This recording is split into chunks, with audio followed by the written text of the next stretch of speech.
যারা পিরামিড গঠন অসাধারণ পারফরমেন্স করছে বিদ্যালয়ের ছাত্রছাত্রীরা সবাই উৎসাহিত করবে।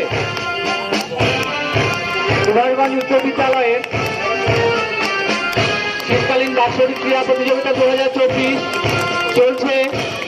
বিদ্যালয়ের পক্ষ থেকে সমস্ত দর্শকদের আমরা অভিনন্দন জানাই।